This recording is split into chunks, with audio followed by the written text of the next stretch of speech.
Okay, so for those that don't know, they've never been to Process Street. We're talking a lot about systems and processes, and we're mentioning it.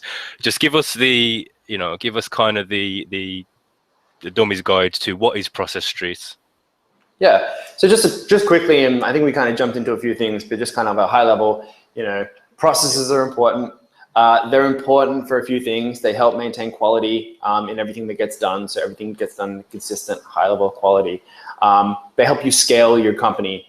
Just like that example we just talked about, it's very difficult to open a new location, to launch another team, to launch another project. If you're already, and like I talked about before, if you're already spending 40 hours a week answering support tickets, like you're just not going to have the time to kind of do something else. And so systemizing what you're currently doing frees up your time so that you can launch something else, whether that be a new location, a new product line, create a new team, whatever. So it's really important for scaling.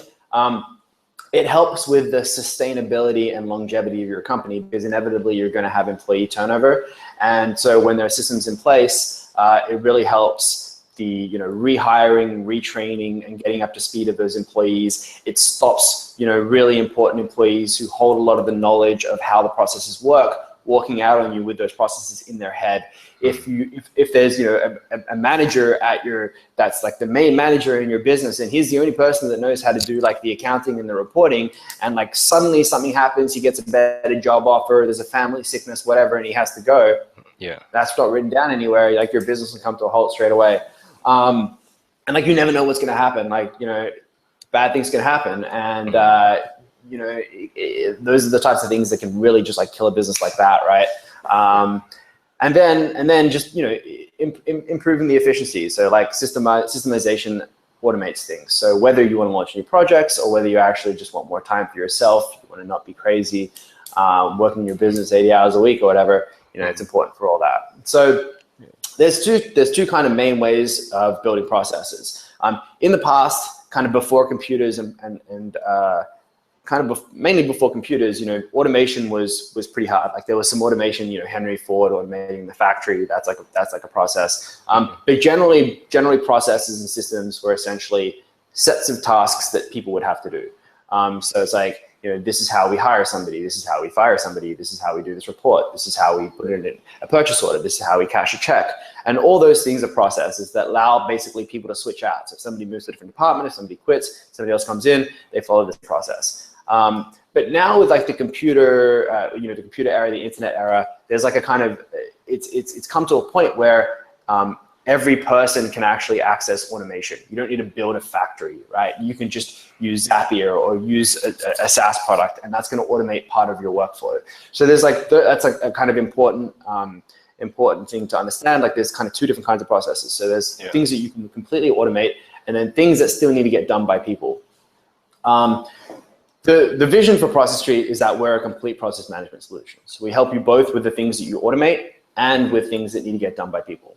And so some things have to get done by people: a sales process, a marketing process, any type of on-site implementation, training, onboarding, all that kind of stuff like requires people and always will require people, basically customer-facing teams. But then there's a lot of things that you can automate. So you can automate, your banking. So you can automatically pull your transactions from your bank account into your accounting software, and you don't have to manually like type them out every time, which like I used to have to do as an accountant undergrad, right?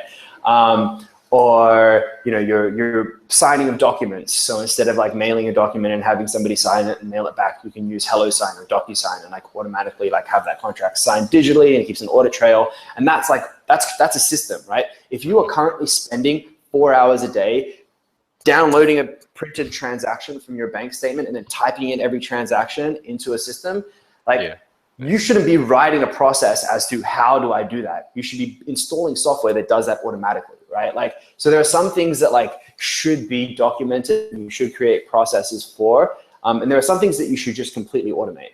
And if you can automate it and you can automate it cheap, that's always the best option. And so there are some things that you can automate completely within one app. And so that was the example that I just gave you, the banking. And then there are some things and what's happening now with like the adoption of SaaS and cloud, and most small businesses using multiple SaaS products, is like now we're starting to look at automation between apps. So it's like once a contract is signed, add a task for this person to send them the inventory, or automatically send them the inventory. Or automatically notify this other team to get them to start the design on the web process, on the development process, or whatever, right? So there are things that start happening where you can actually automate things between apps. And so what Process Tree does is, at a basic level, we're a repository for you to keep all your documentation on processes. Things that are done manually, don't document your automated things, just automate them.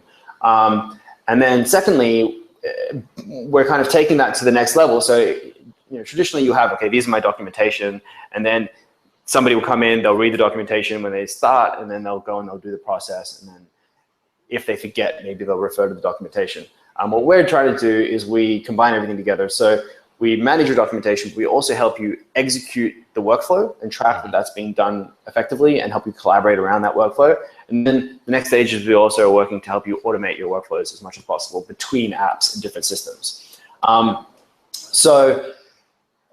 of the most common processes, a process tree, is a client onboarding, and that'd be like, this is what we need to do every time a new client comes in to get them set up, to get them in our system properly, and then to deliver their product. Say you're like a web design agency. So every time a new client comes in, first you need to set them up in the system, you need to get contracts signed, you need to agree on project dates and timelines. Then you need to do an initial requirements gathering meeting, figure out what they're actually looking for. Then you need to give them the first proposal and the second proposal and the first iteration and the second iteration, and like the final delivery. And that's like the process. That's probably involving multiple different software products, your CRM, your project management system, your billing system and invoicing system. And it's probably involving multiple teams, sales, creative, development. And so if that's your process, like traditionally what people would do is they'd document it, and they'd write a Word document and say, okay, this is what we need to do every time a new client comes in. First, sales needs to fill out these things, then they need to send an email to this person, and then that person needs to do some things. And we need to log in this system and do some things and send them a contract, and we need to log in this system and collect the money. And then like development needs to be notified, and they need to start working. Creative needs to be notified, and then like the coordinator needs to keep everyone together. And like you put all that in a piece of paper, right?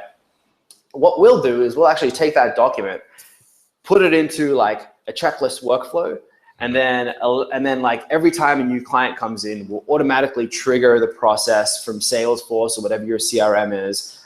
We'll notify development, we'll notify creative, we'll notify finance, saying new clients just come in, it's time for you to start working on these things. These are all the different things you need to do. All the documentation's there, links to all the different apps are in there. We can fire hooks into different apps to automatically send contracts and the invoices. And then we actually give the team a place to communicate and collaborate around that project.